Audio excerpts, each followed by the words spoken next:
Ọlọ́run lókè ọ̀run. Ọlọ́run tó ní ayé tó ní ohun gbogbo. A gbé ọ̀gá o nítorí tí ẹ ṣeun. Nítorí tí àánú yín dúró láéláé. Ògo yín kò sì yí padà. A sọ wípé ẹ ṣé. Ọlọ́run ẹ ṣé. Ẹ tóbi o. Kò sẹ́ni tá a lè fi ṣàkí. Nẹ́tíwọ̀kì yóò dá. Olúwa. A yàn torí tí o ṣeun. Ohun táyé rò pé kò lè ṣeé ṣe o. Wẹ́rẹ́ ló ṣe fún wa o bàbá. Mo lóhun táyé rò pé kò lè ṣeé ṣe. Wẹ́rẹ́ lọ́lọ́run ṣe yìí. Olúwa ẹ máa ṣeun. Ọlọ́run ó ṣe o. Ìmọ̀ ọ̀tá ìmọ̀ òkùnkùn ẹ ṣeun bẹ́ẹ̀ ṣe ń wọlé yẹn. Ọpẹ́ la fẹ́ dá o. Tẹ́ ẹ̀ máa bá ń dúpẹ́. Wọ́n tó bá rí orí ọ̀fẹ́ tó wọlé síbí. Dúpẹ́ lọ́wọ́ bàbá.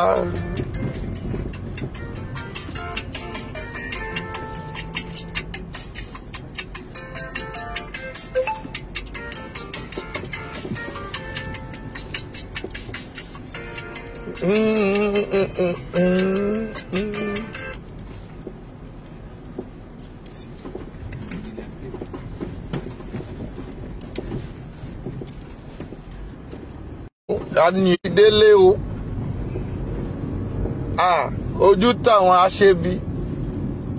A dúpẹ́ lọ́wọ́ Ọlọ́run o nítorí tí ó ṣeun, nítorí tí àánú rẹ̀ dúró láéláé, ògo rẹ̀ kò sì yí padà. Torí pé bá a ṣe ń pè é o bẹ́ẹ̀ ló ń jẹ́. Bàbá màmá mo dúpẹ́ lọ́wọ́ yín o. Mo dúpẹ́ o.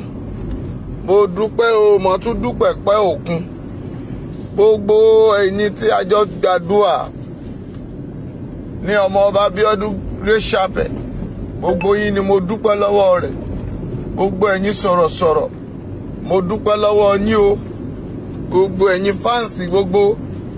A dúpẹ́ lọ́wọ́ yín o. Torí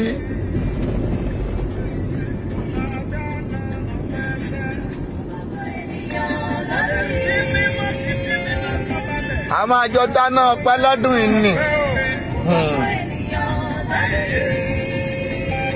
Ẹ dúpẹ́ lọ́wọ́ Ọlọ́run, ẹ bá mi dúpẹ́ o. Ọmọ mi dé o. Mo dá gbogbo ògo àti ọlá padà fún Ọlọ́run. Òru ìjẹta tọ́lọ́run sọ ń pa rẹ̀. Àkókò ń gbà. Gbogbo ẹ̀yin tẹ́ ń bá mi fọwọ́ tẹ̀ lákòókò náà pé Lady K àti Ọládélé ò kì í ṣe terrorist. Èmi lọ lọ́pẹ́ o. Ẹ ṣé o. Àwẹ̀ inú aginjù tá a wọ̀ lọ, a dúpẹ́ lọ́wọ́ Ọlọ́run pé Ọlọ́run ò dojú gbogbo ẹ̀ tì wá. Bàbá màmá jẹ́ ẹ máa rí lọ́fẹ̀ẹ́, jẹ́ ẹ máa rí láìkì yẹn o. Bó ṣe ń wọlé yẹn, mo dúpẹ́ o. Èmi ọmọ ọba Bíọ́dún ni mò ń sọ̀rọ̀. Ẹ bá ń dúpẹ́ o. A sì máa tọ́pẹ́ yẹn dá. Ṣùgbọ́n ibi tí ọpẹ́ bá ti bá èèyàn, òun lèèyàn ti ń ṣe é. Má mi fi ìmoore hàn. Fi ẹ̀mí ìmoore hàn. Bá mi fẹ̀mí ìmoore hàn. Máa sọ pé Ọlọ́run ṣeun. Ọlọ́run tó mú Ọládélé àti Lady K padà wá. Mo sọ fún yín pé kó bá lè dá lọ́lọ́run ṣe ń ṣe nǹkan. Olódodo ò ní kú sípò òṣìkà. Gbogbo yín lẹ ó bá mi dúpẹ́. Gbogbo yín lẹ ó bá wa dúpẹ́. Gbogbo yín lẹ. Rí kójú ti tàwọn àṣekà. Lady K dà. Ṣé ojú ti tì wọ́n? Wọ́n ò rí gà jáde. Ti tẹ́ báyìí o. Adẹ̀ kí láyà wa pé ó ṣeun. Àti gbogbo ẹ̀yin àjàǹjàǹgbára ẹ mà ṣeun. Bàbá Akíntóyè ẹ ṣeun o. Gbogbo èrò pátápátá ẹ ṣeun. Gbogbo èèyàn ni mo kí o. ní gúrùpù yìí àti mo kí Tẹ́ni ọmọ ológo, mo kí Dára, mo kí gbogbo àwọn àgbàgbàgbà pátá. Ẹ̀yin obìnrin tẹ́ ń jà takuntakun, orí yín ò ní burú o. Ẹ̀yin màmá tẹ́ ń gbà àwẹ̀, akéde àwẹ̀, ẹ sì gbà á lánàá lórúkọ Jésù, a sì rí èsì ayọ̀ ńbẹ̀. A ní a fẹ́ gbà àwẹ̀ lánàá yẹn, ẹ̀yin ti gúrùpù a dẹ̀ gbà á lóòótọ́, a dẹ̀ dúpẹ́ lọ́wọ́ Ọlọ́run pé ohun tuntun ṣẹlẹ̀.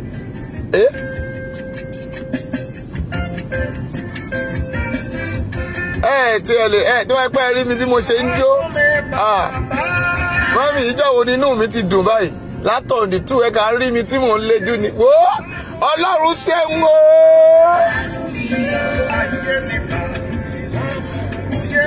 Máa bá ń tẹ alhamdulilayi rọ̀bí àlàmì. Ògo ògo ògo ògo ògo ògo ògo ògo ògo ògo. Hallelujah, hallelujah, hallelujah, hallelujah, hallelujah, hallelujah, hallelujah, hallelujah.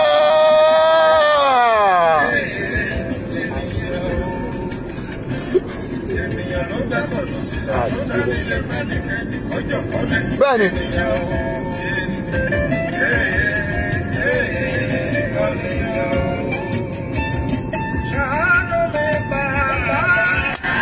Bí ibẹ̀. Ìwọ náà sọ̀rọ̀. Ọlọ́run á ṣàánú ẹ̀. Obìnrin takuntakun Deborah lákòókò tiẹ̀. O.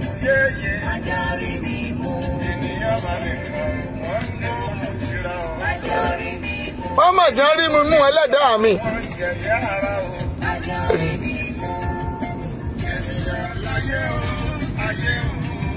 Kẹ́ bá lè mọ̀ pé à ń fojú bá wa lọ inú mọ́tò mo wà ìsàtìrì. Mo ń dráìfù lọ́wọ́ ni mọ́mì. À ń bọ̀ láti ọ̀nà Ìbàdàn. Inú mi ń dùn, ẹ má wọ́ọ̀dì, ẹ máa gbádùn mi wò ó. Bí èrà ní túgà mo ti sọ fún yín lọ́jọ́ ìmú ní ìtòsí ń ká mi lọ́wọ́ kò ní. Ṣùgbọ́n nísìnyí tọ́mọ mi ti dé. Wò ó. Mọ́mì bá dúpẹ́ lọ́wọ́ Ọlọ́run. Kí ló wí jàre òjò adé? Mọ́mì máa bá mi tẹ̀ alhamdulilayi tó bá jọ̀ ń ló bá mi tẹ̀. Bá mi dúpẹ́ lọ́wọ́ Elédùà.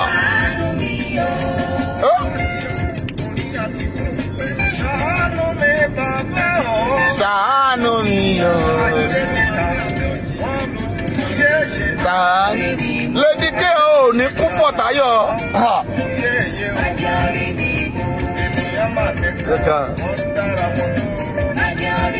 Ọjọ́ náà rèé bí àná lọ́ǹdì tú ìgbà yẹn náà.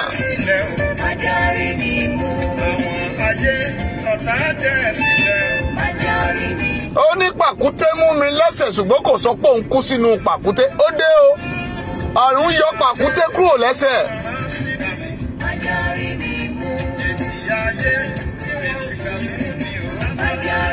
Ojú túra rí. Òwe àkàlà mọ̀ ń gbò. Ó jà rí mi. Àwọn bọ̀dá ìkà tó ń dọdẹ wa. Ẹ̀jẹ̀ pọnaba ìyà. Wo àkókò ti dé.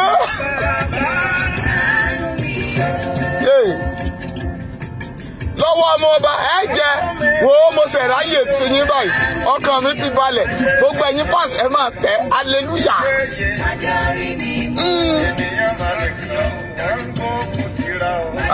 Wọ́n ń gbógun tira wọn ni. Wọ́n lọ gbé pè wọ́n lọ abẹ́rẹ́ ti sọnù abẹ́rẹ́ sọnù wọ́n lọ gbé Ṣàngó ṣé pé òpọ̀jù tó sọnù lọ. Ẹ̀jẹ̀ bòdà ẹ̀jẹ̀ pọnaba Ojú Adé sọ̀rọ̀.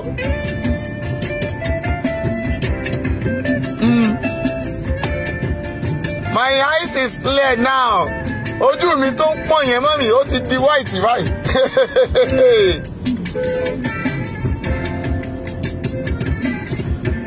Ẹ bá mi dúpẹ́, ẹ bá mi dúpẹ́. Ẹ ká máa bá mi tẹ love. Ẹ máa sọ pé Olúwa ṣeun.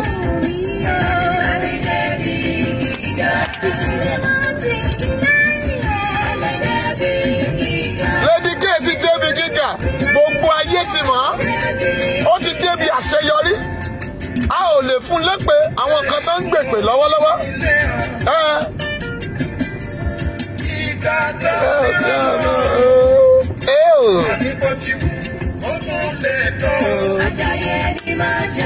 Gbẹgbẹ gbẹgbẹ́ tì ayé ní máa jà o.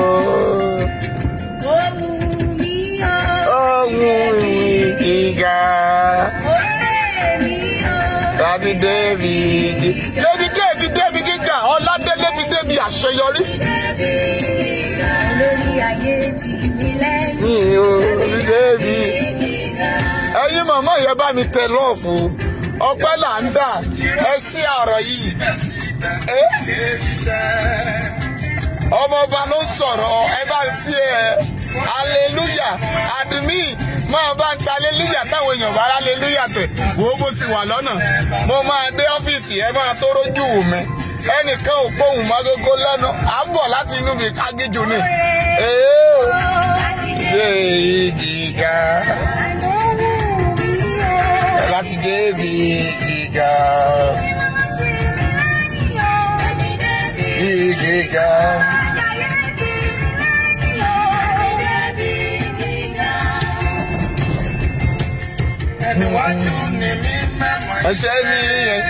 Ẹni wájú ni wá nínú Yorùbá nation. A ò ṣèrò ẹ̀yìn. Máa bá ń ṣe wọ́n. Share 30 times. Share 30 times. 30. Ó yá, máa dá síta. Mo ṣe tá àti súre fún ẹ báyìí. Àṣẹ Elédùmarè ti dé. Mọ́mì ẹ máa gbádùn ọmọ ọba lákòókò yìí báyìí. Ẹ̀yin tí mi lè gbàdúrà fún tẹ́ ń pè mí tí ẹ̀ lóhùn mi gbọ́ dáadáa, ẹ má bínú. Lady K ló fà á, ṣùgbọ́n ó dẹ̀ ti dé. Débi gíga. Ẹ má bínú sí mi. Mọ́mì, wọ́n ní ọmọ mi ò lè, ọmọ mi sọnù. Ó sàn ju ọmọ mi kú lọ. Ọmọ rẹ ò ní sọnù. Lady K ṣe yan.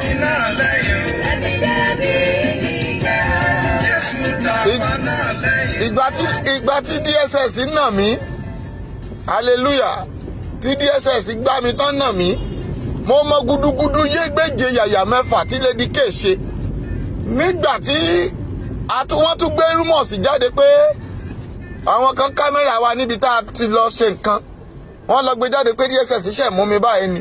Lórí prógámù Lady K ló tuntun gbé síta lẹ́sẹ̀kẹsẹ̀ pé mò ń ṣe ibi tí mo ti ń ṣe ojú mi tán wọn DSS gbá mi tí mo ti ń ṣe ojú mi. Lady K tún pè, ó tún jẹ́ kí gbogbo èèyàn mọ̀ pé ọmọọba Abíọ́dún o wọ́n náà ti mú o, ṣùgbọ́n ó bá mi sọ̀rọ̀ lẹ́sẹ̀kẹsẹ̀ pé wọn ò mú mi o, pé wọn ò mú mi. Kí ló wá dé ènìyàn tó bá lè ṣe bẹ́ẹ̀? Kí n wá gbọ́ irú àrọ̀ bàǹtàbàǹtà tó wá ṣẹlẹ̀ yẹn, kí n wá dákẹ́ kí n máa wòran. That means Ọlọ́run ò pè mí nìyẹn. Ṣùgbọ́n mo gbàdúrà gbogbo ìṣòro tó lè wà lénìí lórúkọ Jésù, ogun ayé rẹ̀ ṣẹ́. Múbọ̀ Ọlọ́run ti ṣí ẹ ní 78 times. Ògo tí ìran rẹ ò rí rí lórúkọ Jésù lénìí ó yá wọnú ògo náà lọ. Mo gbàdúrà, mo ní kó wọnú ògo náà lọ. Ògo tí ìran yín ò rí rí. Gbọ́. Má jẹ́ kó gún borí mi kí o tó gbèjà mi o bàbá. Má jẹ́ kó gún borí wa kó o tó gbèjà wa Ọlọ́run. Má jẹ́ kó gún borí mi kí o tó gbèjà mi o bàbá.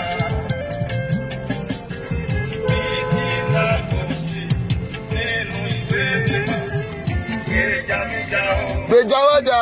Ọ̀rọ̀ mi lò ó. Give me the phone camera. Ẹni bá fi bí wá mi. Ẹni bá fi ṣubú wá mi bàbá. Ẹni bá fi ṣubú wá gbogbo ẹni tó sí ọ̀rọ̀ yìí lónìí. Ẹni bá fi ṣubú wá mi o láyé. Kẹ́ bá lè mà pọ̀ ọmọ ọba Abíọ́dún ló wà ń bẹ̀ ṣe ti rójú mi báyìí.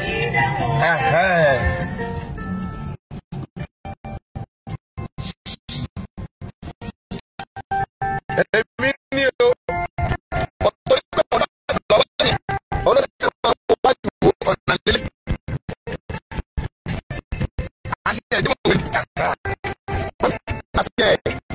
Máa máa dà síta. Orí rẹ ò ní gbàbọ̀dè. Lady K ó mà káàbọ̀. Ọládélé ẹ káàbọ̀ o. Gbogbo ìyà tẹ́ ẹ jẹ, gbogbo ìkúnjú tán pọ́n yín, ẹ dákun ẹ má bínú, ẹ fi yá lọ́hùn. Ẹ fi yá àwọn èèyàn. Ẹ máa wò pé mẹ̀kúnnù tẹ́ ń jà fún ni. Ògo ló máa já sí fún yín o. Ògo ló máa já sí. Bẹ́ẹ̀ ni gbogbo ayé máa bá yín yọ̀. Admin bá mi tẹ̀ síta. Lady K, you are welcome. Ó yẹ máa kí Lady K pé welcome báyìí. Máa tẹ̀ gbogbo ọkọ̀ tó ń gbọ́ mi. Ẹ máa kí Lady K welcome back. Ẹ kí Ọládélé pé káàbọ̀.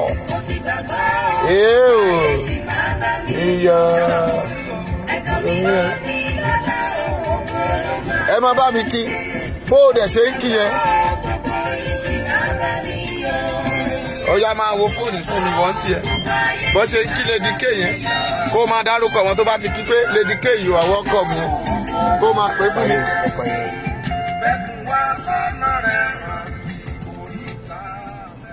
Ìwọ tó o bá wà ń bẹ̀ mọ́mì bàbá, bó o bá ṣe ń kí Lady K you are welcome.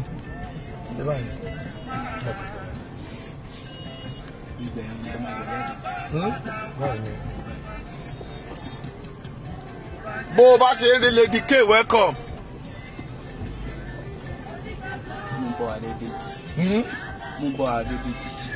Múbọ̀ Adédèjì torí pé o kí káàbọ̀ lórúkọ Jésù, ibi ò ní wọlé ẹ̀.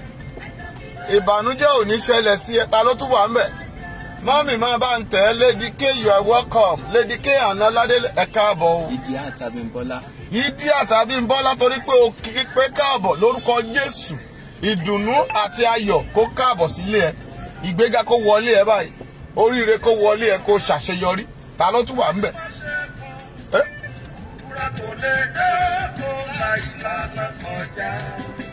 Bẹ́ẹ̀ ni wúrà ò lè dán kó má lànà kọjá. Bẹ́ẹ̀ ni. Ògo rẹ̀ akúkú kú yọ lójú aṣẹ́bí o. Lady K you are welcome.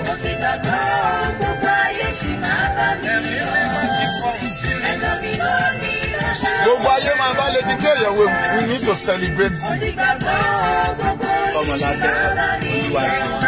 Kọ́mọláfẹ́ Olúwaṣeun torí pé o kí Lady K káàbọ̀. Àánú Ọlọ́run ìbùkún àṣeyọrí kó káàbọ̀ sílé ẹ lẹ́ni lórúkọ Jésù. Ta ló tó wà ń bẹ̀? Ọmọ́táyọ̀ Ayọ̀ọ́lá. Ọmọ́táyọ̀ Ayọ̀ọ́lá torí pé o kí Lady K káàbọ̀ lẹ́ni lórúkọ Jésù. O ò ní ṣògonù.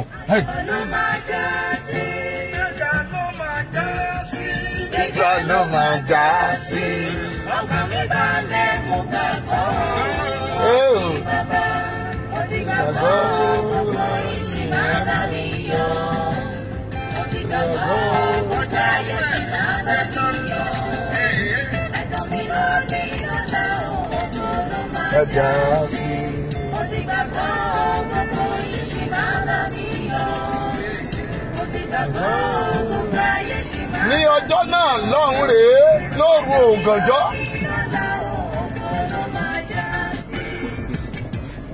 Nígbà tí kàn yẹn wọlé wá, gbọ́ mi dáadáa.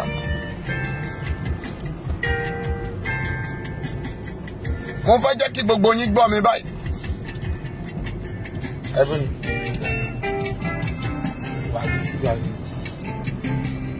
tí mo ṣe fẹ́ ṣe nìyẹn. Bí a kọ́ máa lè bẹ̀rẹ̀ wá tó wà ní gbósùlò yìí. Lóhùn gànjọ́ pa kínní yẹn ká bá àwọn èèyàn sọ̀rọ̀ díẹ̀ báyìí. Hallelujah. Bàbá màmá ṣe ti rí pé ọmọ ọba ló ń sọ̀rọ̀. Àwẹ̀ àgbàfẹ́ kú.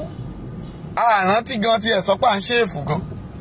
Torí pé wọ́n ní ojú òtì mi, ojú tọ̀rẹ́ mi. Ṣé o mọ̀ pé ìwọ lójú tì? Ìwọ lójú tì torí pé ẹni tí ènìyàn bá rí, mo gbàgbọ́ kinní kan láyé pé gbogbo ẹni tó bá ṣe mí lóore lọ́jọ́ kan ẹni tí ò jẹ́ kí wàhálà ó fẹ́ dé bá mi lọ́jọ́ kan mọ́mì mo máa fẹ́ràn rẹ̀ tinútinú torí pé ó ṣeun púpọ̀ fún mi Jésù ṣeun púpọ̀ fún mi. Nígbà gbogbo ni mo gbàgbọ́ nínú Kristi olùpilẹ̀ṣẹ̀ ọgbọ́n mi, ẹni tí mo fi gbogbo ayé àti ọkàn mi fẹ́ ni mo sì gbàgbọ́ mi kúrò nínú ìlànà rẹ̀. Àwọn mọ́mì bàbá yẹ màmá wọ́n pè mí lójoojúmọ́, bẹ́ẹ̀ ni mo sì ń fọkàn wọn balẹ̀ pé yóò padà wá, kì í ṣe ní ẹ̀wọ̀n, kì í ṣe ní ẹ̀wọ̀n, kì í sì ṣe ní àhámọ́, ṣùgbọ́n Kristi ó mọ̀ lóòótọ́, ṣùgbọ́n gbogbo èèyàn wọ́n máa ń rò pé kò sí gbogbo ohun tó yàn bá ń ṣe láyé ó kò lu ẹ̀kọ́ Ọlọ́run. Lọ́jọ́ kejì yẹn lọ́jọ́ yẹn tí Lady K pè pé hello ọmọọba wọ́n ti dé o, lọ́wọ́lọ́wọ́ báyìí wọ́n ti kóbọn wọ ilé o, ẹ máa pe àwọn gbogbo àwọn èèyàn tẹ́ ẹ bá mọ̀ ẹ bọ́ síta o àbọ̀ta ẹ tètè máa ṣe àwọn nǹkan tẹ́ ẹ lè ṣe, ẹ má jẹ́ súnlé bàbá ìbọn lóró yìí. Lẹ́sẹ̀kẹsẹ̀ àgbè tẹ́ni ọmọ ológo lórúkọ Jésù ò ní sunkún, mo ló ò ní sunkún dára, ẹkún ayé ò ní gbọ̀n ẹ́, ò ní sọmọ nù. Ẹni bá robi ròyìn ilẹ̀ alanu gbé lójijì. Ọmọ ọba gbogbo yín pátápátá nílé lájò ní gbogbo àgbáyé tán jí lóru tán jà fitafita, ṣùgbọ́n a dẹ̀ pé àwọn kan tí wọ́n jẹ́ ààrẹ wọ́n ní àwọn sùn, ààrẹ sùn, ìṣẹ̀lẹ̀ ń ṣẹlẹ̀, ààrẹ ń sùn. Tí ààrẹ bá lè máa sùn táwọn èèyàn ń lọ, tí àdògán sẹ̀mínú tá a fà kúrò lórílẹ̀ ayé, ṣùgbọ́n àwọn ènìyàn tẹ́ ẹ pè ní àwọn ààrẹ táwọn kan lè bọ́ ọ̀tá lẹ́ni tó ń jà fún èmi, tó ń jà fún ìwọ, ṣùgbọ́n tí ìwọ gbé àfọ̀ṣẹ tó ní èpè lókù tó lóun fẹ́ máa fọmọ ọlọ́mọ ṣẹ́. Ọlọ́run rí o, Bíbélì sọ pé èrè mi bẹ pẹ̀lú mi láti san fún olúkúlùkù gẹ́gẹ́ bí iṣẹ́ ọwọ́ rẹ̀ ti rí. Ẹ máa gba iṣẹ́ ọwọ́ yín, ẹ máa gbèrè yín. Ó di dandan ẹ ò ní kúrò lórí ilẹ̀ yìí kẹ́ ẹ tó gbà á. Bàbá mi kì í ṣojú àánú fún ẹlẹ́ṣẹ̀, bó bá ṣe rí gan-an ló máa ṣe ṣèdájọ́ rẹ̀, ṣùgbọ́n ẹ máa rántí àti sùn.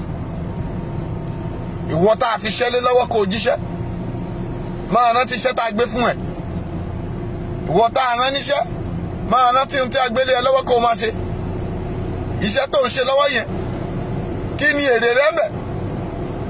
Ẹ̀yin alágbára, bóyá ọlọ́pàá ni ẹni àbí DSS, sójà ni ẹni àbí gbogbo ipò tó wà, àbẹ́ ẹ̀yin tá a yàn sóṣèlú, gómìnà, ìjòyè, ọba ìlú, pásítọ̀, iṣẹ́ wo lẹ̀ ń ṣe lọ́wọ́?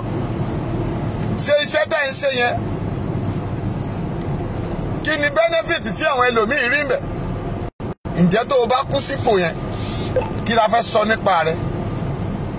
Ṣé tó o bá kú yẹn jọ̀ọ́ iṣẹ́ ìjọba tó ń ṣe yẹn, a pè ọ́ ní DSS, òun fìbọn pààyàn, òun náyàn, òun ṣe bó ṣe wù ẹ́, ṣùgbọ́n lọ́jọ́ kan ó gba èrè rẹ̀ nígbà tí Jésù bá dé. Ohun tó ṣe láyé yìí kò gbé ó fi pamọ́ sọ́run ni wàá gbẹ̀rẹ̀ ẹ̀ o. Your reward will still coming. Your reward will come. Torí lọ́jọ́ yẹn láago 2 òru ó kọjá ìṣẹ́jú 5 ó bá di kòkò kàpà gbogbo pàpà kéèké yéè ta ló fọkàn tán ta ló gbọ́kànlé ta ló fi ṣẹ́ni kejì rẹ ọ̀rẹ́ bí ọ̀rẹ́ igi ọ̀rẹ́ bí ẹ̀ka igi ọ̀rẹ́ bí èpo igi ọ̀rẹ́ bí egbùgbò èwo ní tiẹ̀ ẹ má ti pè wá báyìí Lady K ti dé àti mọ̀ ẹ ṣeun a máa bá yín sọ̀rọ̀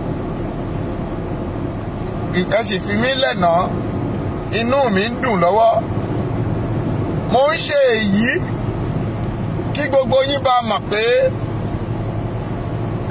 àgùntàn mi tó sọnù mo rí he mo mú wálé Olúwa ṣeun ó fèrè síṣẹ́ mi Olúwa ṣeun torí pé Ọlọ́run yóò ṣetán pátápátá láìkú fún mi nígbà tójú mi bá rí ẹ Lady K a ó ròyìn ohun tó ṣẹlẹ̀ o Ọládélé nígbà tójú mi bá rí yín a máa mọ ohun tó ṣẹlẹ̀ Sunday nígbà tá a bá ríra a ó ròyìn tó ṣẹlẹ̀ bàbá màmá mo kí yín o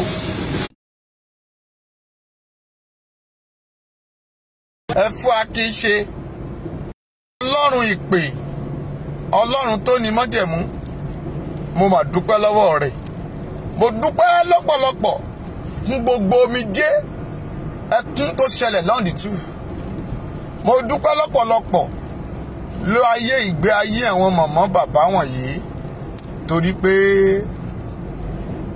ẹ dá wọn sí àìmọye àwọn tó lọ sí ilé DSS ajáre lé ẹkùn ó wálé o ẹ jẹ́ àdúpẹ́ o ará mo ní ajáre lé ẹkùn ó mà bọ̀ wálé o ẹ jẹ́ àdúpẹ́ ó yẹ ká dúpẹ́ o ó yẹ ká dúpẹ́.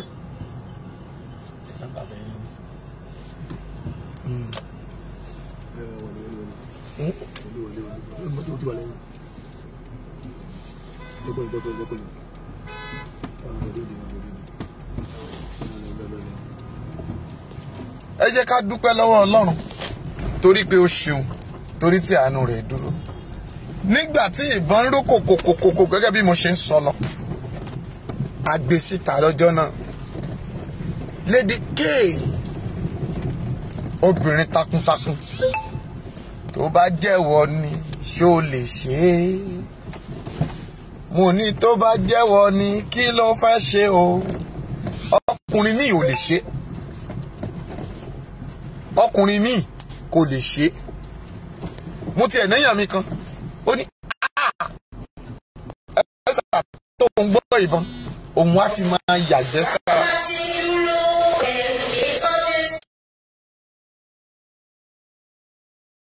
òun ni òun á ti máa yàgbẹ́ sára máa bá mi tẹ lọ́ọ̀fù yẹn tẹ láìkì yẹn tẹ lọ́ọ̀fù yẹn tẹ láìkì yẹn ó lóun á yàgbẹ́ sára ṣùgbọ́n Lady K títí di àkókò mo tún gbé àwọn èèyàn ń pè mí ẹni yẹn náà ti pè mí lẹ́nìí báyìí ẹni tó pè mí last lórí program yẹn lóru yẹn pé ẹ̀sà voice Lady K lélẹ̀ mo gbọ́ dádì wọ́n ti mú wa o wọ́n ti dẹnu ọ̀nà mi wọ́n ti dẹnu ọ̀nà mi dádì ó sì kan tí mo fẹ́ ṣe wọn pásítọ̀ ẹ máa pariwo lọ ẹ máa pariwo lọ mi ò lè sọ kankan mọ́ mi ò lè sọ kankan mọ́ yéè gbóò ilẹ̀kùn ni mo gbọ́ tó padé gbága ọ̀tán fóònù ò tí ì kọ́ọ̀tì ṣùgbọ́n mo kàn gbọ́ báwo ni náà gbọ́ ìbọn ni mo gbọ́ mo ní ẹ̀mí mímọ́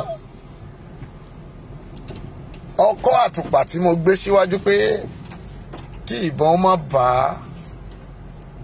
a dúpẹ́ lọ́wọ́ Jésù lẹ́sẹ̀kẹsẹ̀ tí mo gbọ́ mo drop fóònù mi I start the car mo pe àwọn ọmọ mi mo pe àwọn tó wà ní Ṣàgámù àti gbogbo wọn ẹ jẹ́ àpàdé mami mo wọ Ìbàdàn ní 15 minutes to 4. 15 minutes to 4.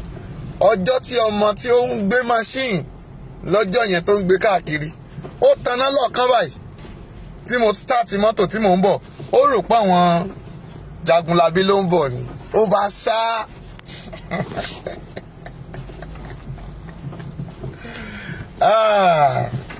Ìròyìn ò tá fojúbà àfẹni tó bá débẹ̀. Mọ́mì bí gbogbo yín ṣe ń yọ kámẹ́rà tẹ́ ń yọ gbogbo ẹ̀ ẹkún ni mò ń sun. Ohun tí tá a ṣẹ̀ wá gbúrò pé wọ́n já àwọn kan sílẹ̀ lójú ọ̀nà. Mọ́mì mo rí ẹ̀yin àtàwọn Yorùbá mo sọ fún yín ẹ̀bẹ̀ mi mo sọ fún yín pé àwọn babaláwo wà ń bẹ̀. Èmi mo sọ fún yín wẹ́ẹ́ ó dìgbà kan náà a ò ní tí ì sọ kankan mi ní tí ì sọ anything for now ṣùgbọ́n ọjọ́ ọ̀rọ̀ ń bọ̀ ọmọọba ọjọ́ ọ̀rọ̀ ń bọ̀ mama ọjọ́ ọ̀rọ̀ ń bọ̀ ṣùgbọ́n níjẹta òru ìjẹta láago 3 kọjá tí mo gbàdúrà débì kan mo gbàdúrà mo tún jí lóru mo sọ fún gbogbo àwọn èèyàn lóru ẹ lọ́wọ́ chat yẹn mo ní Ọlọ́run mi jí mi ò mọ tó fẹ́ jí mo wá sọ̀rọ̀ Lady Dara mọ́ Yeye Dara àbí kílẹ̀ máa ń pè wọ́n mo sọ̀rọ̀ wọn níwọ̀nba mo ní ṣùgbọ́n o mo ní àkókò sì ń bọ̀ mo ní a ó gbàdúrà. Mọ́mì mo kí àwọn ẹni bí ẹni àwọn ènìyàn bí ènìyàn pàápàá jùlọ Alájà Bọ́dúnrìn Alájà ìyá mi Bọ́dúnrìn mo kí yín lọ́pọ̀lọpọ̀ ẹ kú iṣẹ́ takuntakun màmá yẹn gbìyànjú mo kí màmá mi Mrs. Adégbìtẹ́ Bọ́lá Adégbìtẹ́ ẹ ṣeun lọ́pọ̀lọpọ̀ àwọn láàárọ̀ yìí a sì sọ̀rọ̀ àbí lálẹ́ àná okay alẹ́ àná ni dáàdì wọn lè dìgé ìgbà wo náà máa bọ́ta kí la tún fẹ́ ṣe báyìí. Alájà Bọ́dúnrìn á ní dáàdì mo sunkún wọ́n sọ fún mi mo sunkún wọ́n dẹ̀ ń sunkún ṣé èèyàn tó sọ pé mo sunkún àmàgbà wọ́n wò ó ní mo ń sunkún ṣé èèyàn tó ń sunkún tó sọ pé òun ò sunkún ó dẹ̀ ń sunkún. Wọ́n ní dáàdì owó epo rèé ṣé orí òkè lẹ́ ń lọ owó epo rèé ibo la fẹ́ yà sí owó epo rèé gbogbo yín ni mo kí I appreciate you all. Máàmí Mátúndé ńkọ́ mo appreciate yín máàmí mi ẹ ṣeun ẹ̀yin abiyamọ tòótọ́ orí yín ò ní gbàbọ̀dé o ẹ ṣeun o ẹ ṣe Olúwa ẹ ṣeun o ẹ mà ṣe lórúkọ Jésù ẹ ò ní gbọ́mọ gbìn mo lẹ́ ò ní gbọ́mọ gbìn. Àwọn bàbá ńkọ́ bàbá Adégbóyè bàbá mi Abraham Adégbóyè àbí àwọn náà ńkọ́ àwọn náà ní dáàdì àti fìtọrẹ àánú fún yín. Àwọn ìyẹ́ Oǹdó àwọn Mrs. Àìná mi ò lè kà wọ́n tán o torí pé bẹ́ẹ̀ ṣe pọ̀ tó Àdùnní ńkọ́ Àdùnní Bàdà ńkọ́ Àdùnní Dayọ̀ ńkọ́ Bùsí ńkọ́ tèmi ńkọ́ gbogbo wọn ẹ ṣeun ẹ ṣé o mo kí yín o ẹ ṣé o dáàdì mọ́mì ẹ ṣeun ẹ kú ìfọmọ ènìyàn ṣe ẹ ṣeun o gbogbo ẹ̀yin sọ̀rọ̀sọ̀rọ̀ gbogbo yín pátá ni mo kí I appreciate you ẹ kú takuntakun a ò ní yọ dànù a ò ní kú fọ̀tayọ̀ alágbára ibi òkùnkùn kò ní borí yín o. Mo dúpẹ́ adúpẹ́ kì í ṣe àwọn òṣìkà èèyàn àwọn ajẹnídìí ìbàjẹ́ kì í ṣe àwọn ni wọ́n gba lédìké síta. Ẹ̀yin ọmọ Yorùbá lápapọ̀ tẹ́ ń jà gbogbo ẹgbẹ́ Yorùbá, àwọn bàbá Akíntúndé àti gbogbo Voice of Yorùbá, gbogbo yín pátápátá àbí kílẹ̀ pé gbogbo yín ni mo appreciate. I appreciate you all. Inú mi dùn. Admin mi, God bless you. À ń sọ̀rọ̀ oúnjẹ ta, ó ní dáàdì ìgbà wo nílé DK máa dé mo ní very soon. Ó ní ìyàwó before end of this week. Àwọn náà wà bí báyìí. Mo sọ ti ìgbàgbọ́ mo dẹ̀ kú òdì ẹ̀jẹ̀ ìsọ̀rọ̀ kékeré kan fún yín. Arábìnrin kan ni mo ń ṣe Sunday school nígbà tí nínú chọ́ọ̀ṣì kan lọ́jọ́ kan. Nínú chọ́ọ̀ṣì tá ti ṣe Sunday school yìí, mo wá béèrè ìbéèrè kan. Ìbéèrè yẹn ni pé ó rọ̀ mọ́ ìgbàgbọ́. Ìyá ẹ̀ wá sọ pé téèyàn bá ní ìgbàgbọ́ bíi kórmọsáìdì, ó ní yóò pàṣẹ fún òkè, yóò sì ṣídìí. Ṣé bẹ́ẹ̀ ni? Mo ní bẹ́ẹ̀ ni. Bí woman yẹn ṣe wá ní àwọn onígbàgbọ́, ọmọ kan wá béèrè lọ́wọ́ ẹ̀. Ó ní ẹ̀ nígbàgbọ́ jàre. Ẹ bá nígbàgbọ́ tẹ́ gbàdúrà Ọlọ́run. Ó ní òun ò nígbàgbọ́ kè. Gbogbo ohun tó ń béèrè lọ́wọ́ Ọlọ́run lọ́lọ́run máa ń ṣe. Ẹnìyẹn wá ní kí Ọlọ́run ṣe kankan fún yín. Ẹ̀yin tẹ́ látọjọ́ tẹ́ ti ń bẹ Ọlọ́run kó fún yín lọ́mọ. Ṣé ó ti wá fún yín? Ẹ wá gbọ́. Obìnrin yẹn wá dáhùn. Ó ní lójú iná lójú Ọlọ́run lójú ni ríran ni. Ó ní bí mo ṣe wà yìí, ó ní oṣù kan ti wà nínú mi. Ó dẹ̀ sọ pẹ̀lú ìgbàgbọ́. Nígbà tá a wá kú òun bẹ̀ tán, dádì, mọ́mì, ìyá ìwà bá mi nínú ọ́fíìsì. Ó wá sọ fún mi pé, dádì o, mo ní yes. Ó ní mo mà ti lẹ́ẹ̀kan mo sọ pẹ̀lú ìgbàgbọ́ ni. Mo ní kí ló dé? Ó ní èyí tí mo sọ lẹ́ẹ̀kan yẹn, ọmọ yẹn fi ó bú mi ní o. Mi ò lóyún o, dádì bí mo ṣe wáyé mi ò lóyún o. Ṣùgbọ́n mo kà sọ pẹ̀lú ìgbàgbọ́ ni. Mo ní tó o bá dẹ̀ gbàgbọ́, mo ní ohun yẹn dẹ̀ fún ẹ lóyún oṣù kan o. Mo ní tó o bá gbàgbọ́ níwòyí oṣù kẹsàn-án, mo ló máa bímọ. Mo ní kò ní lé, kò dẹ̀ ní yẹ̀. Ó ní dádì tó bá rí bẹ́ẹ̀, mo ní kí ló fẹ́ ṣe? Má dúró di ohun kò ṣeé ṣe. Ṣùgbọ́n èmi ọmọ ọba Abíọ́dún máa fi ìgbàgbọ́ tọ́. I'm giving you the testimony today. Mo dúró lórí májẹ̀mú. Mo sọ sínú ayé ìwọ tá a ti fi ọmọ bú tó wà nínú ipò bẹ́ẹ̀. Ohun tó ti bú ọ tí ìwọ tó ń gbọ́ mi. Lẹ́ni lórúkọ Jésù. Ogun ọ̀run fìgbàgbọ́ yanjú ogun ayé rẹ. Mo ní ogun ọ̀run fìgbàgbọ́ yanjú ogun ayé rẹ. O ò ní sọnù. Ọwọ́ ayé ò ní bà ọ́. O ò ní tọrọ jẹ. O ò ní tọrọ mu.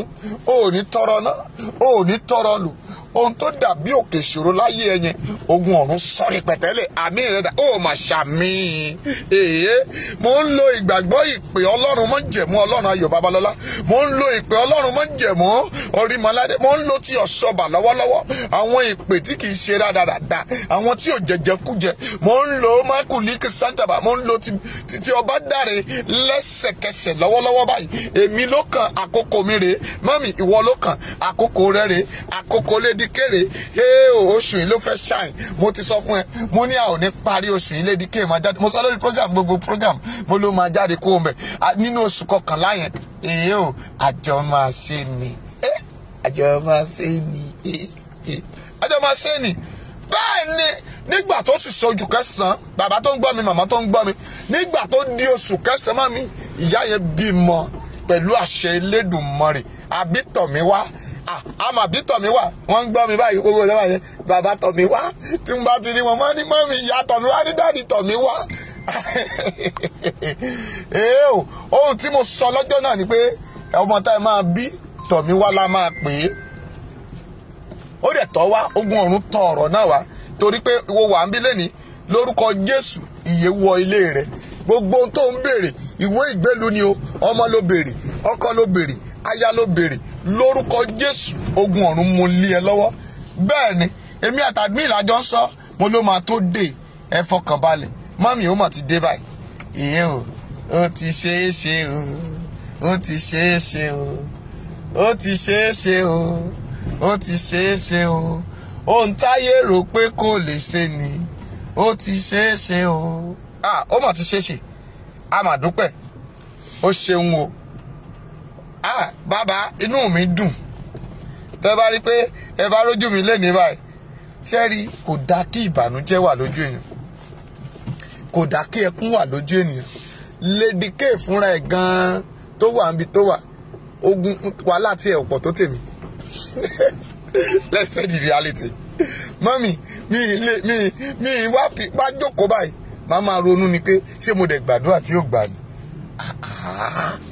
Ṣùgbọ́n ṣé kò wá nídìí bí ni? Ó nídìí bí tí Ọlọ́run fi mú pamọ́ síbẹ̀. Ó nídìí.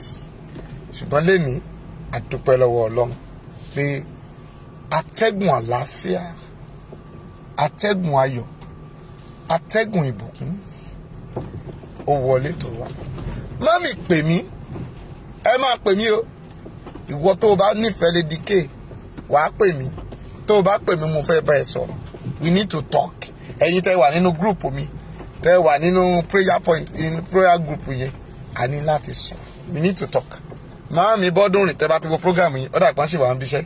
Ẹ pè mí, ẹ dákun ẹ pè mí, ẹ dákun ẹ pè mí. We need to celebrate. We will celebrate, jubilate. Àbí ẹ dákun ẹ pè mí. Fúnmiláyọ̀ pè mí o. Gbogbo yín pátápátá tí mo ti dárúkọ yẹn ẹ pè mí. Màámi Tóyìn ẹ káàsán mọ́ mo kí Màámi Tóyìn àwọn náà ṣe gudugudu méje. Màámi Tóyìn mi ò lè gbàgbé olóore o lóòlè. Màámi Tóyìn pè mí níjẹta ó ní pásítọ̀ ẹ̀sìn mi ojú yìí ò dáa ẹ má wà òyìnbó wọ̀nyẹn mo fẹ́ rántí ẹ má wà depression ẹ má ọba dáàdi ẹ má mà lọ wà depression ẹjọ kí ni ìtumọ̀ depression kí ló ń jẹ́ báwọn.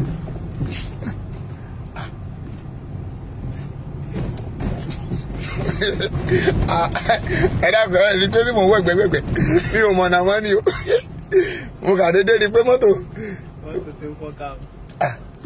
ọkọ̀ ẹ̀rọ tó ń gbalẹ̀ lọ. Ẹ dákun ibo ni wọn àmórí lé o.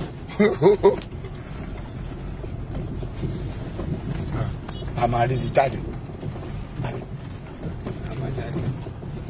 Ẹ rí i pé Nàìjíríà tí yóò dáa olómú wa wọnú oko wọnú igi wọnú ọ̀pẹ káàkiri tí n bá gbé síwájú sí tẹ́tà ń sọ fún wọn pé àwọn Fúlàní ti gbàjọba gbogbo àwọn ọlọ́kadà tó wà ní gbogbo ibi tá a gbà yín sí Mánlà ló wà ńbẹ̀ àwọn tá à ń jà fún yín tí wèrè kan wá kóra wọn jọ tán képè dání tán ni wọ́n ń ṣépè ṣé ẹ̀ mọ̀ pé tewúrẹ́ bá fojú ẹ̀yìn àfẹ́pẹ́ fẹ́lẹ́pẹ́ bágùntàn bá bójú ẹ̀yìn àfẹ́pẹ́ fẹ́lẹ́pẹ́ èpè wọn orí wọn ló máa lọ torí pé mo tún gbọ́ pé wọ́n ṣépè fún wọn kan ẹ má bá wọn sọ mọ́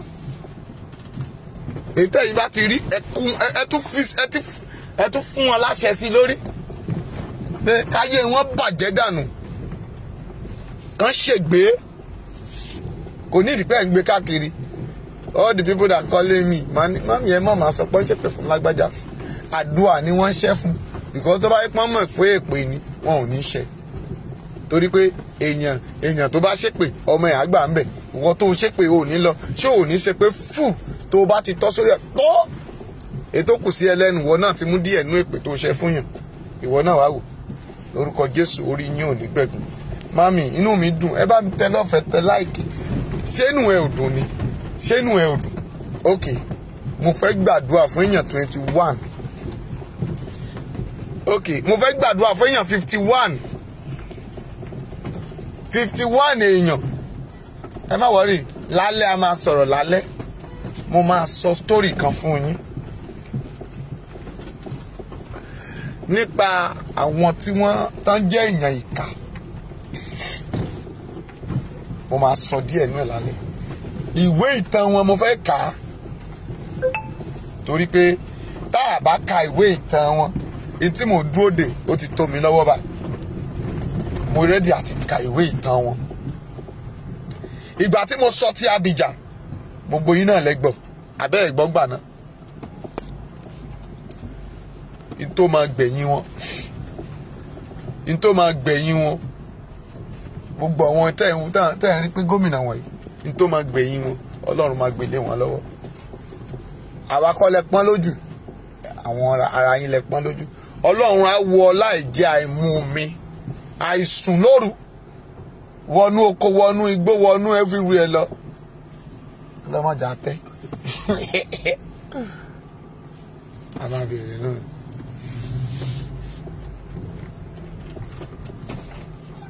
Oya. Ẹ jẹ́ kásìmá. Ẹ jẹ́ Felix Express yìí. Felix Express. Felix Express tó lọ sí ọ̀nà Baga. We are going to Baga and we pass this place. Please, can we go straight? Yeah, go to Baga. Yes.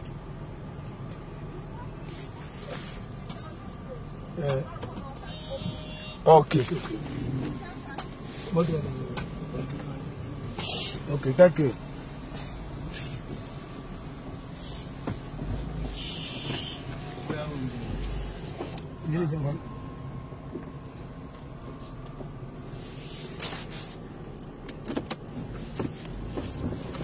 That is why a máa sọ tí àwọn ènìyàn rò pé kò ṣeé ṣe tí ó dẹ̀ ṣeé ṣe. Mọ́mì, ó lè jẹ́ àdúrà la máa gbà o, but mo máa jẹ́ kí ó yé àwọn èèyàn pé àwọn nǹkan kan míì wà tó jẹ́ pé ènìyàn ò fọkàn sí ṣùgbọ́n tó ń jà ẹ́ lógun. Báwo làlá ẹ ṣe ń ṣe? Okay, a máa pè pé báwo ló ṣe ń lálàá? Torí we need to talk about àlá. Àlá ni Lady K lá o tó sì wá sí ìmúṣẹ. Àlá ni Lady K lá o tó bọ́ sórí wàhálà tí ìṣẹ̀lẹ̀ yẹn ṣẹlẹ̀. Àwọn kan dìbọ́ǹkì àlá yẹn. Àwọn kan sọ pé àlá lásán ni. Ṣé ìwọ náà sọ pé àlá rẹ gọ̀? Àbí? Mami, okay, ìwọ tó bá fẹ́ ká sọ nípa ẹ̀ díẹ̀ ká tó máa lọ. Bá mi tẹ 1 or 2. Ìwọ tó fẹ́ ká sọ díẹ̀ ń pẹ́. Just press 1 or 2. Mo ń wá èèyàn méjì sí mẹ́ta tó fẹ́ ká sọ pé àlá o.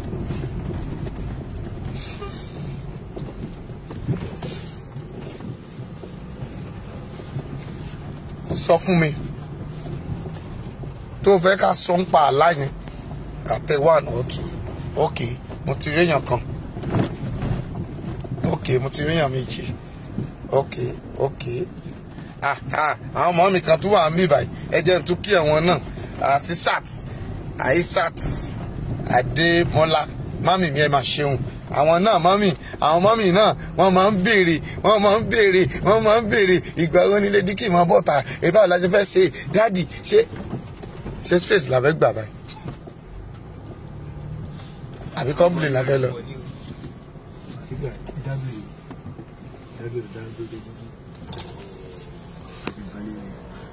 Ẹ̀yẹ kúrẹ̀ sà, ẹjọ́.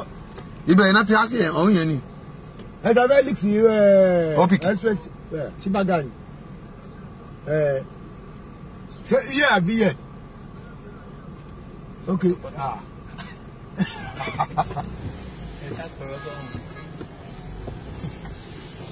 Kàtí máa bẹ́ sọ̀tì lọ lọ́gbọ̀n. Gbogbo wọn tó ta tẹ̀lé ẹ̀ ló kálukú lọ́lé wọn ni. Wọ́n tẹ́ máa lè gbà bàbá ìṣá.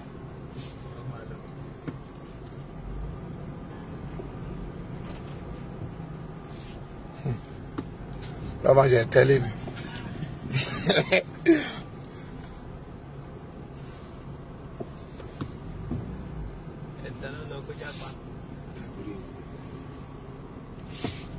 Okay. Ẹ̀mí mímọ́ ṣe. Gbogbo èèyàn tó ń sọ mo ní kí ló fẹ́ mọ̀ nípa àlá ẹ̀? Ṣé àlá tó ń lá?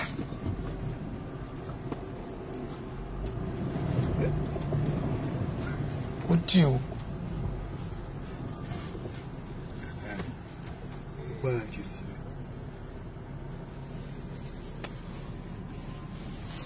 Ẹ wò dùn.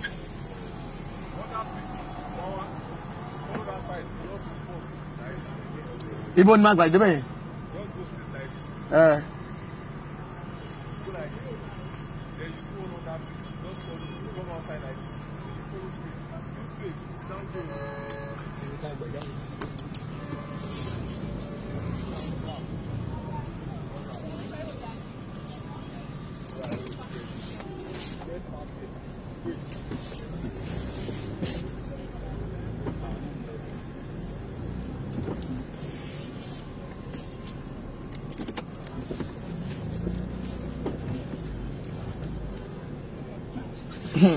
Nàìjíríà yìí ti gbogbo yín ni ẹ̀yin tẹ́ ní Nàìjíríà dá wọ́n Nàìjíríà ẹ rí i pé ogun ti ń jà yín because tó gun ò bá jà yín tẹ́ bá rí inú odò tí mò ń kó wọ̀ báyìí tí mò ń kó wọ inú odò Ọlọ́run nìkan ló lè gbàyà jáde nú ẹ̀ Olúwa ó ṣé o.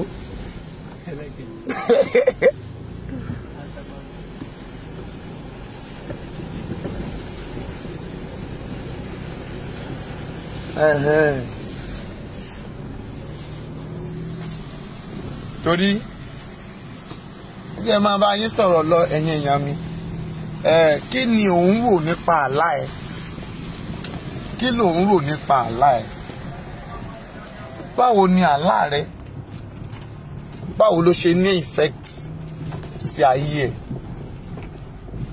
àkókò àgbà straight ẹ̀ ń gan báwo ló ṣe ń wò ó báwo ló ṣe rí ìgbé ayé rẹ sí ṣé ó ní ṣe pẹ̀lú àyànmọ́ ẹ máa ní àlágọ̀ gbogbo ẹni tó ń gbọ́ mi àlá rẹ ẹ̀bùn ni ṣùgbọ́n àlá rẹ ò tí ì ṣẹ lénìí bó ṣe ń la yẹn kò ríṣẹ́ ẹlòmíà lòun sùn òun ò ń lálàá gbogbo ènìyàn ló ń lálàá ṣùgbọ́n torí pé o máa ń gbàgbé ni àsùngbàgbé ò ní ṣe é àwọn ẹlòmíì máa sùn wọn á falala wọn ò ní mọ̀ but nígbà wọn ẹlòmíì máa sùn tó bá lálàá yẹn ó lè pẹ́ tó bá ti wá pẹ́ á wá ríran padà a wá sọ pé mo mà rántí nígbà kan mo lálàá mo ti rí ẹni rí lójú àlá mi ṣùgbọ́n àlá tẹlòmíì lẹ́sẹ̀kẹsẹ̀ tó lálàá yẹn òun làlá yẹn máa ṣe tẹ bá rí Abrahamu nínú ìwé Genesis 15 àlá náà lòun náà lá o ó ní Ọlọ́run bá sọ̀rọ̀ Ọlọ́run ṣalátìlẹ́yìn ẹ̀ ṣùgbọ́n ojú àlá ló ti béèrè ọmọ pé Olúwa ṣé màá ń lọ báyìí ṣé màá ń lọ báyìí láì rí àlá láì rí ọmọ láyé àbí àwọn ẹrú mi tó wà nílé nìyẹn ló máa jẹ́ àrólé fún mi ṣùgbọ́n Ọlọ́run dá lóhùn pé òun máa fún lọ́mọ ó sì rí bẹ́ẹ̀ Joseph ńkọ́ òun náà lálàá torí ìtìtì ẹ̀ gbogbo ogun tó ń là kọjá lé ní Ọlọ́run ti fi hàn ọ́ lójú àlá ipò tó wà lójú àlá ló rántí yẹn sọ òtítọ́ fún ẹ ipò tó wà lójú àlá òun ló rántí ṣùgbọ́n gbogbo ohun tó ń là kọjá lé ní òun ló mú ọ tó fi sọ pé ogun ilé bàbá rẹ ni ogun ilé ìyá rẹ ni òun ló jẹ́ kí wòlíì sọ fún ẹ pé ìyá ẹ ló ń ṣí ẹ́ òun ló jẹ́ kí wòlíì sọ fún ẹ lẹ́ni pé bàbá ẹ ló ń yọ ẹ lẹ́nu o that is ó ti rí ṣùgbọ́n àtúnṣe wo ló ṣe ń bẹ̀ ṣé nígbà tó sọ fún olùmọ̀ràn rẹ pé jọ̀ọ́ o mo mà lálàá báyìí kàṣà báyìí ká òdì kí ni ìdáhùn tí o dáfi dá ẹ lóhùn kí ni àwọn kókó ọ̀rọ̀ tó ṣeé ṣe láyé ẹ lọ́jọ́ náà ṣùgbọ́n mo fẹ́ jẹ́ kó o mọ̀ pé ìrìn àjò rẹ àyànmọ́ rẹ àti wáyé rẹ kò ṣẹ̀yìn Elédùmarè tó o bá lálàá tí ò yé ẹ wá olùtumọ̀ tí ó tu fún ọ kò sí àlá láyé tí ò ní túmọ̀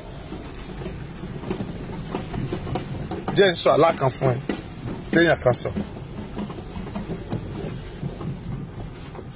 ó lóun lálàá ó rí bàbá òun ó ń lu òun lójú oorun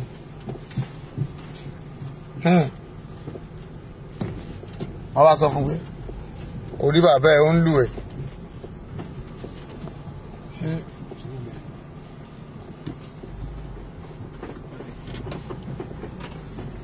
ọmọ tó kọ́ lẹ́nu bàbá ẹ̀ bẹ́ẹ̀ wọ́n kó bẹ́ẹ̀.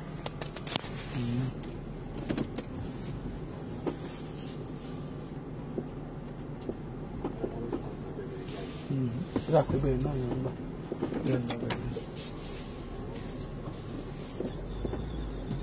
ó ní òun rí bàbá òun tó ń lu òun lójú oorun. wọ́n ìgbà tó jí ó lọ bá pásítọ̀ ó dẹ̀ sọ fún pásítọ̀ pé dádì o mo rí yín ẹ̀yin náà mi lójú oorun. dádì bá ní mi ò nà ẹ́ lójú oorun. nígbà tí wọ́n dẹ̀ sọ fún pásítọ̀ pásítọ̀ wọ́n ọmọ bá kúrò mẹ́tàn wọ́n ní pẹ̀sẹ̀ náà mi.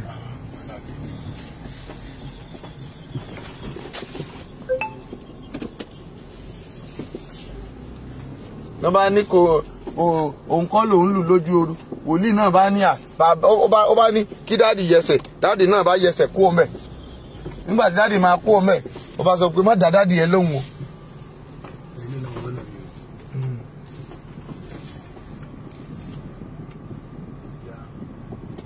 ó bá ní dáàdì ẹ ló ń lù ẹ lójú oorun ó bá ní kì í ṣe dáàdì ló ó bá parọ́ fọmọ ó ní dáàdì wọ́n bá délé ọmọ bá digbá ó bá dà wò ó bá sá kúrò nílé. ìyá bẹ̀rẹ̀ sí jẹ bàbá ẹ dẹ̀ mọ̀ pé ọmọ yìí ló ń tọ́jú bàbá ẹ̀. kí la fẹ́ mú jáde ńbẹ̀? kí ni ohun tó fẹ́ mú jáde ńbẹ̀?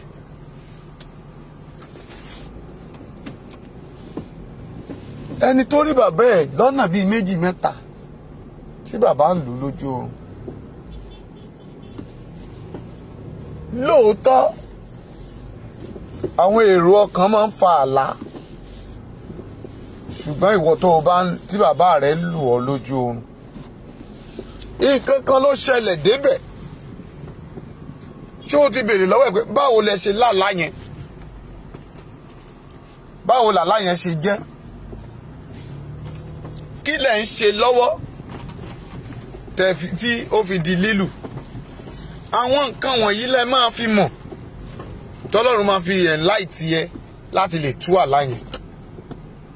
ok ìgbà tí Fáráò lálàá tó lóun rí àwọn ẹran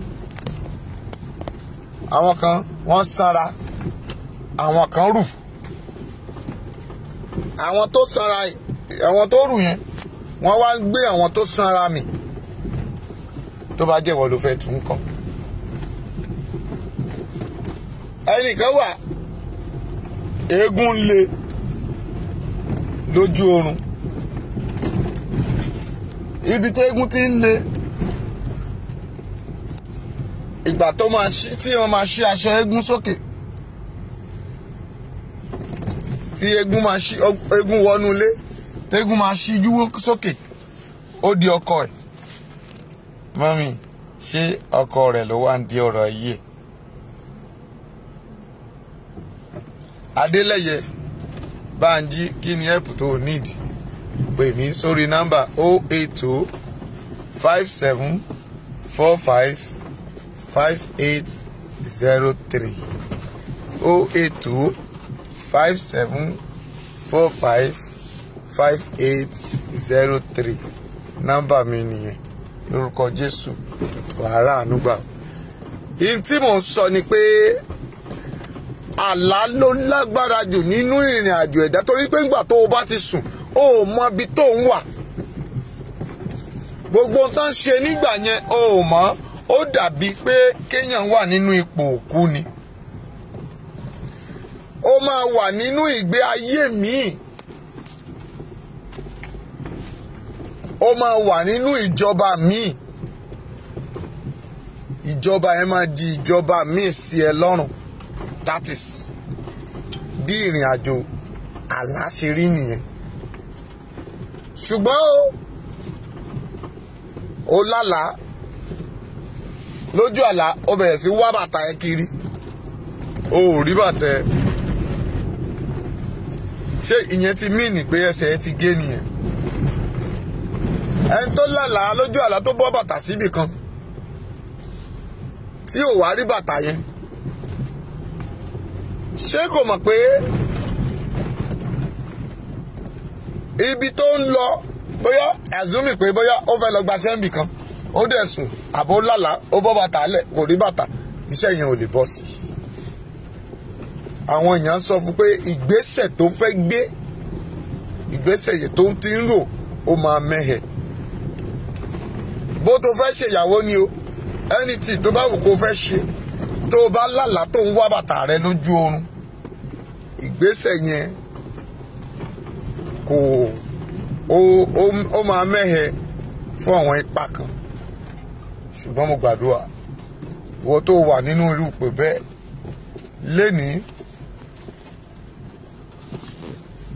lórúkọ Jésù Ọlọ́run wò ẹ́ sàn. gbogbo ìgbésẹ̀ tó ń gbé tó kì í kẹsẹ̀ járí gbogbo agbára májẹ̀mú àti pé kó mú ọ lọ kó kẹsẹ̀ járí. àwọn kan ṣe é débi pé wọn kò láṣeyọrí láyé. tó bá lálàá tó bára rẹ nípò ibi tó ti ń kàtà ìpọ́njú ní jẹ́ bẹ́ẹ̀. tó bá rí pé òun ṣa ìgbín ó lè lọ gbogbo ohun tó ń bá ń ṣe àfàsẹ́yìn ni.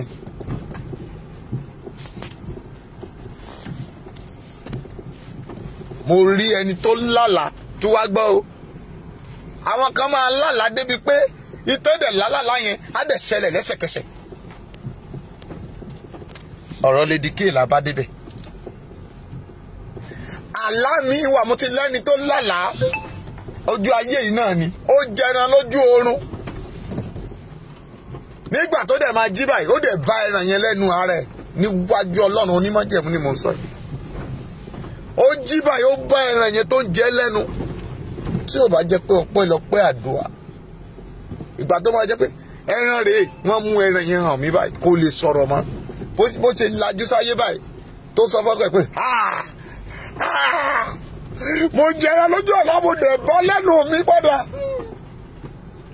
mọ́mì àwọn àgbà tẹ́ ń pè lágbà wọ́n jẹ́ kó mọ̀ pé ẹran tó yí ni tì ń kó. àtẹ́wọ́ rẹ fún Jésù.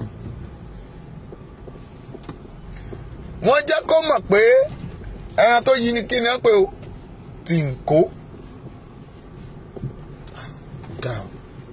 ìta tí wàá la padà sí o.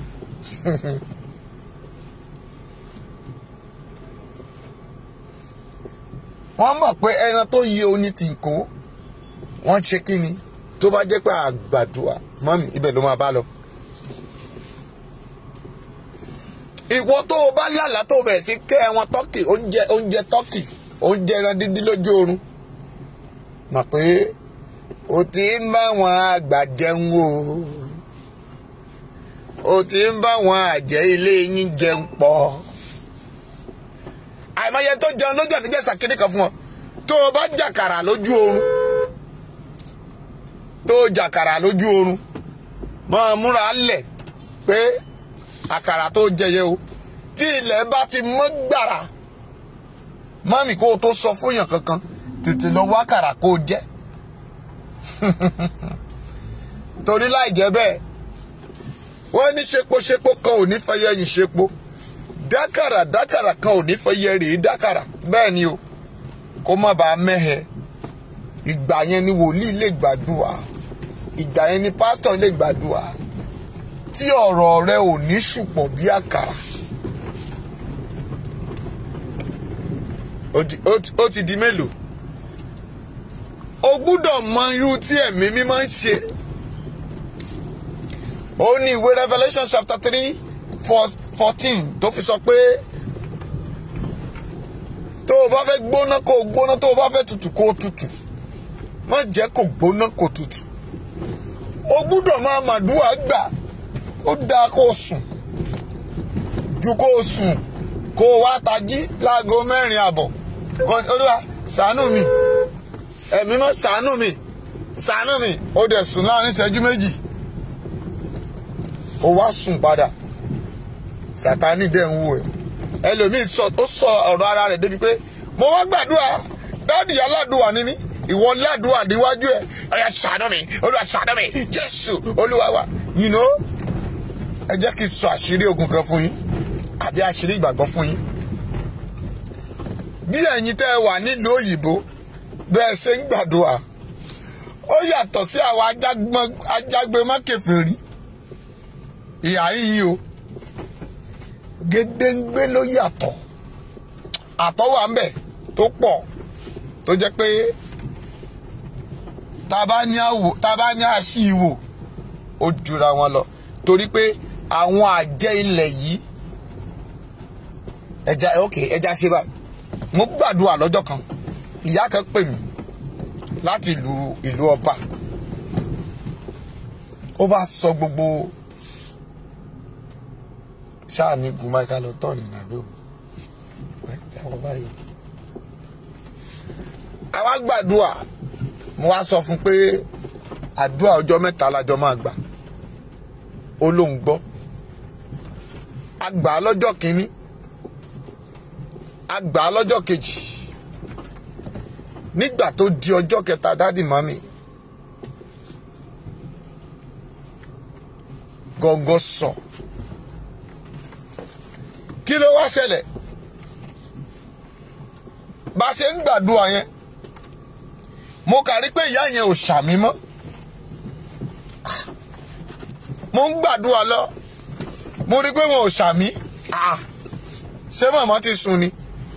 Wọ́n jà ní ọ̀sán náà wọ́n wà wọn ò tí òru tí wọn ò tí ì dé púpọ̀. Hello, mo ti ṣe Jésù Olúwa wa. Màmá ò sọ̀rọ̀. Bẹ́ẹ̀ ni mo ṣe wá gbọ́ pé tẹ́nìkan sọ pé bàbá mi Abrahamu lórúkọ Jésù orí rẹ̀ ò ní gbàbọ̀dè. Ẹ kú ayọ̀ ti Lady K o.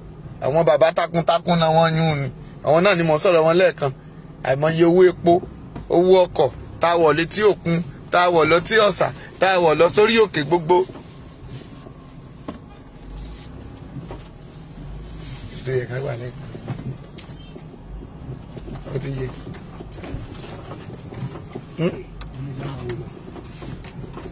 Tá máa múlẹ̀ ká lọ fi gbàdúrà fún Lady K. Bàbá ẹ ò mọ̀ ní sọmọ́nù ẹ ò ní sọnù o tìrantìran yín ẹ ò ní wọ̀kùnkùn lórúkọ Jésù. Gbogbo ibi tẹ́ ẹ bá dé láyé ẹ̀rọ náà báyọ̀ láyé yín ayé ò ní pa yín lẹ́kùn o. Ẹ ṣeun o àwọn kí bá ṣe wá lélẹ̀.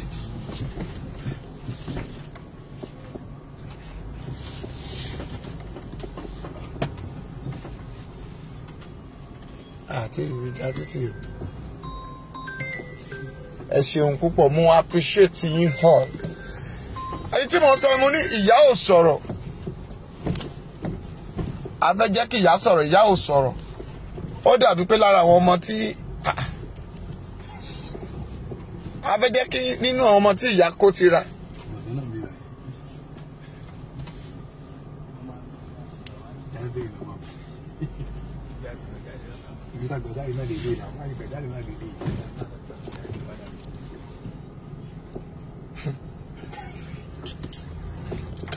Ọláwà báyìí àti wà lọ́pọ̀ látẹ̀yìn lọ́hùn.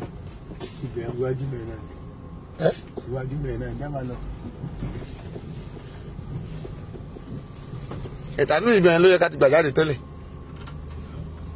Ibi tó bá ti gbà wá náà lélẹ̀. Àkọ́kọ́ lọmọ bẹ̀rẹ̀ náà. A dúpẹ́ lọ́wọ́ Ọlọ́run. Ẹ má bínú jàre àmọ́ mọ́mọ́. Nígbà tó ọmọ tó wà lọ́dọ̀ ìyá náà máa ń kà gbọ́dẹ́rẹ́ gbáriwo ni pé màmá o mọ́mí kàtẹ́dẹ́ àmì àmì àmì irú àmì wo wá rèé o. Màmá ogun tó wà nù ilé rẹ ti ń bá ọ gbé lórúkọ Jésù ogun ọ̀run fi ṣẹlẹ́yà lénìí.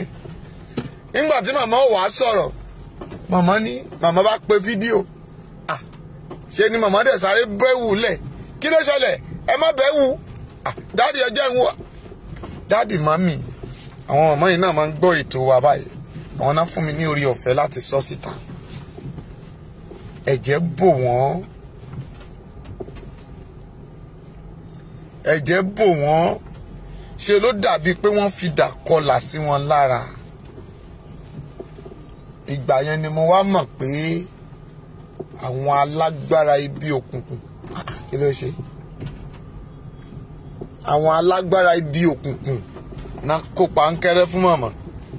Wọ́n nà débi pé gbogbo ara ẹ̀ ló kún fún ẹ̀jẹ̀. Seriously, láì ṣeré rárá o. Wọn ò ṣeré rárá o. Kò ṣeré ní Moscow.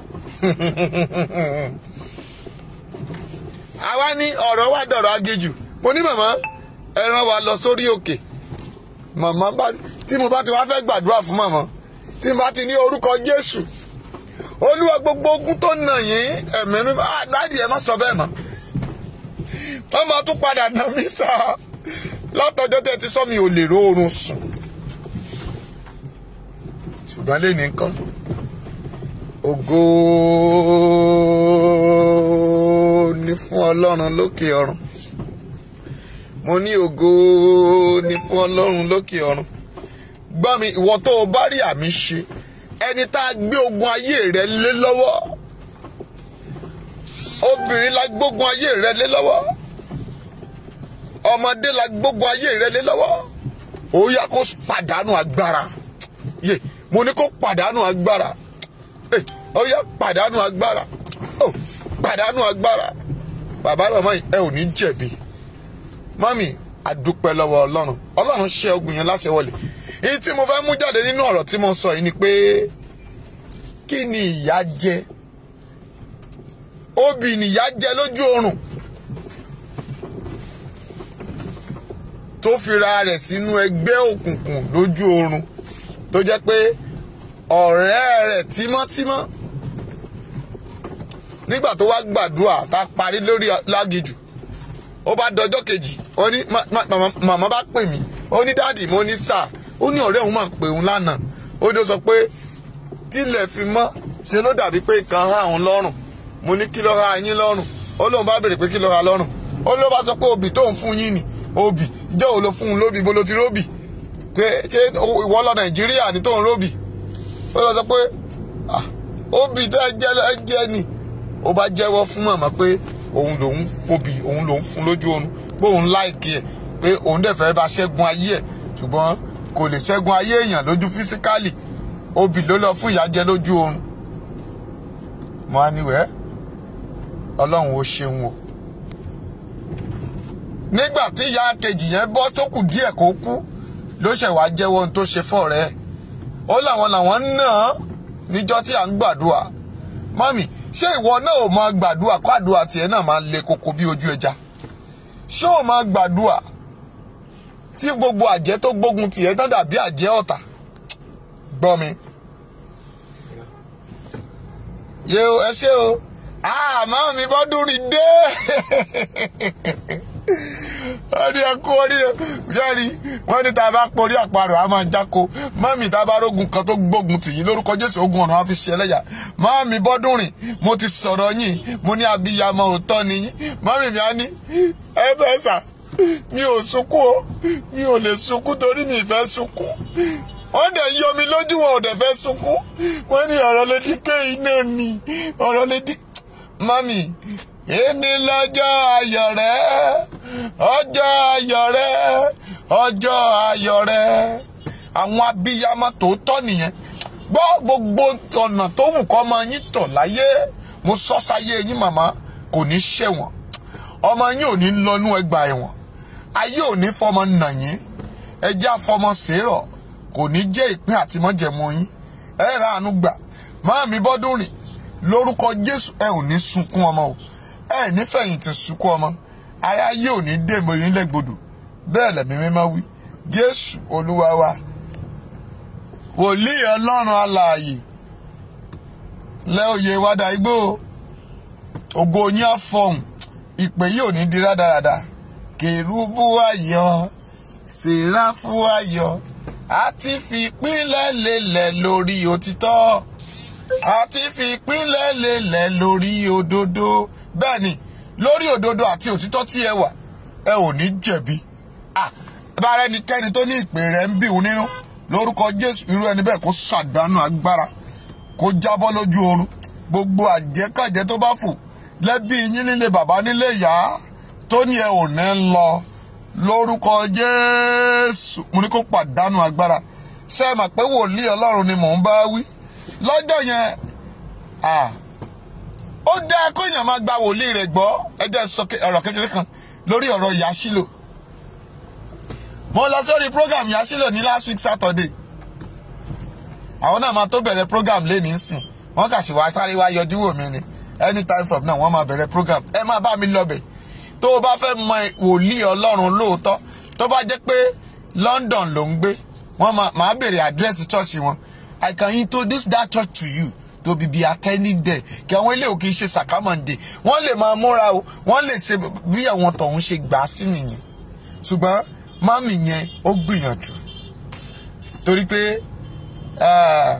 tí mo bá lè sọ fún ẹ pé ok wọ́n ní tomorrow ni wọ́n ní ọ̀la ni program God bless you ok ẹni Friday àbí ọ̀la Saturday wọ́n ní ọ̀la Saturday ni mo lè fi ọwọ́ sọ̀yà nípa church wọn fún yín torí pé ní last week Saturday mo kà bára mi lórí program wọn wọ́n dẹ̀ fún mi ní mẹ́sẹ́ẹ̀jì kékeré kan pé ṣé kí n sọ síta ẹ tẹ yẹ́sì o Ìyá Ṣílò ṣé kí n sọ síta torí nígbà tó fún mi mẹ́sẹ́ẹ̀jì ọ̀hún ibi tí mẹ́sẹ́ẹ̀jì yẹn bí òun ní Lady K tó jáde lẹ́nu yìí èmi ni wọ́n rí mẹ́sẹ́ẹ̀jì sí o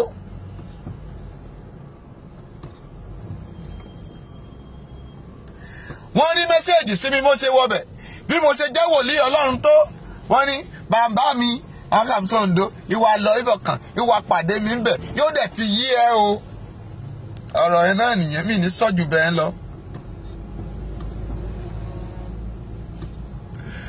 bó ṣe wá sọ̀rọ̀ yẹn mo wá mú ṣe bẹ́ẹ̀ mo wá lọ nígbà tí máa débẹ̀ lóòótọ́ mo dẹ̀ pàdé Elédùmarè ẹni tó ní ayé mọ̀nàmọ́ná tí sojú ọ̀run lóòru yẹn lẹ́sẹ̀kẹsẹ̀ a dẹ̀ mú solution jáde lónìí mo dẹ̀ ń dúpẹ́ lọ́wọ́ Ọlọ́run pé solution ọjọ́ yẹn solution ọjọ́ Sunday yẹn Monday yẹn Monday yẹn olóbì tèmi ó sì ṣiṣẹ́ fún mi ó dẹ̀ ṣiṣẹ́ fún Lady K náà lóòótọ́ torí mo gba májẹ̀mú yẹn jáde ńbẹ̀ lórúkọ Jésù gbogbo ibi tó bá wọ̀ ayé ò ní dì ẹ́ mú o ò ní bọ́ sọ́wọ́ màmá mo gbàdúrà fún yín in tó kù díẹ̀ nínú ìpè yín lórúkọ Jésù a fìdí ẹ̀ múlẹ̀ wàrà àánú gbà o bẹ́ẹ̀ lolúwa wí àwọn wòlíì wọ́n wò mí ṣùṣù lọ́jọ́ wọn ní Ọlọ́run ní ṣe tọrẹ àánú fún yín wọ́n dẹ̀ fún mi ní tọrẹ àánú àpò yín ò ní gbẹ ẹ ó ṣe rere ẹ là ayé já ẹ bá mi kí àǹtí Ọlámbẹ̀ lórúkọ Jésù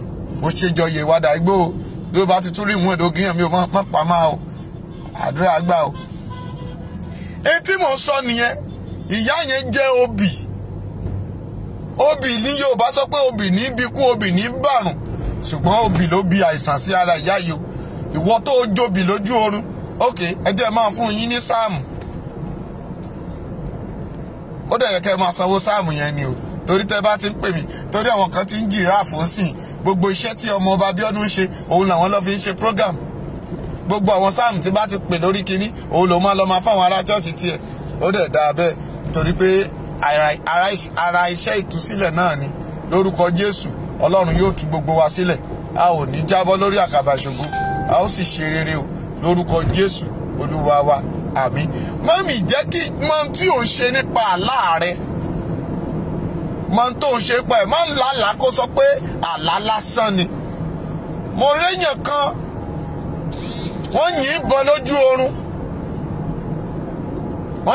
lójú oorun kámá tí sọ èyí tí àwọn wèrè àwọn ọ̀dẹ̀ tí wọ́n ń pera wọn lólóògùn ní Yorùbá nation yìí ọjọ́ tán wá yìn mí ìbọn mọ́lé wọ́n yìn bí mo ṣe parí prógàmù Tinubu kan tí mo ṣe tí mo pè ní pílà òpó àwọn pílà méje ilẹ̀ Yorùbá lẹ́yìn mi náà ta mí lẹ́ta ìbọn lójú oorun tó fàbọn yọ wọ́n yìnbọn gbáà ṣé ẹ mọ̀ pé mi ò kú apá ẹ̀ wà ń bí but on nowhere. A gbọ́ pé ìbọn ti yẹn wọ́n yìn kì í ṣe ọfà, wọ́n yìn straight bullet pé òkùnkùn yìnyàn níbọn tó dẹ̀ gbọ́ tíbẹ̀ dẹ̀ bó gbẹ́jẹ̀ síta ọ̀tọ̀ nìyẹn. Ṣùgbọ́n kó o lálàá kán yìnbọn lù ẹ́ lójú oorun. Mọ́mì tó o bá jí sáyé tó o kú tètè lọ múra. Ìyẹn ni pé ogun bọ̀. Wọ́n ní ìbọn ò bímọ re. Ìbọn ò ṣe kí ni? Kì í bímọ re o. Ṣùgbọ́n tó o bá gbogbo tó bá wù kó máa ṣe láyé, tó o bá ti yìn ẹ́ níbọn lójú oorun, wàá lọ rọ mi sínú ìgò. Wàá ka Psalm 91, Psalm 124, Psalm 6. Wàá kà sí omi inú ìgò. Wàá wá di ojú ìgò yẹn kan orí ẹ, àmì yẹn máa tú sí ẹ lára. Wàá máa sọ pé gbogbo ìbọn táyé yìn mí lójú oorun, bómi bá wọnú ìgò, ibi tó gbà wọlé náà ló máa wọ jáde. Kó túká, bómi yẹn bá, wọ́n ní bómi bá kan orí, bó bá ṣe ń kanlẹ̀ á máa túká ni. Gbogbo ọfà yẹn lójú oorun lójú ayé kó máa túká o, á dẹ̀ túká. Torí pé ẹ̀tàn bá yìn níbọn lójú oorun, ó fẹ́ jagun ni o. Ogun gidi gan, kì í ṣe ogun àfojúrí o. Torí pé olórin kan sọ pé tí mo bá mọ̀ bójú ogun láyé o, mo bá ti ra ètò àti ìbọn, mo bá ti rọ̀kọ́ ọlọ́jà méjì láti fi jàjà òmìnira. Bẹ́ẹ̀ ni bí ayé ṣe rí nù ni mo ṣe sọ fún ọ̀hún. Mi ní sọ ju bẹ́ẹ̀ lọ. But ìwọ tó bá wà nínú irú ipò bẹ́ẹ̀, try kó pe ọmọ ọba Abíọ́dún. Kó pè mí sórí nọ́mbà yìí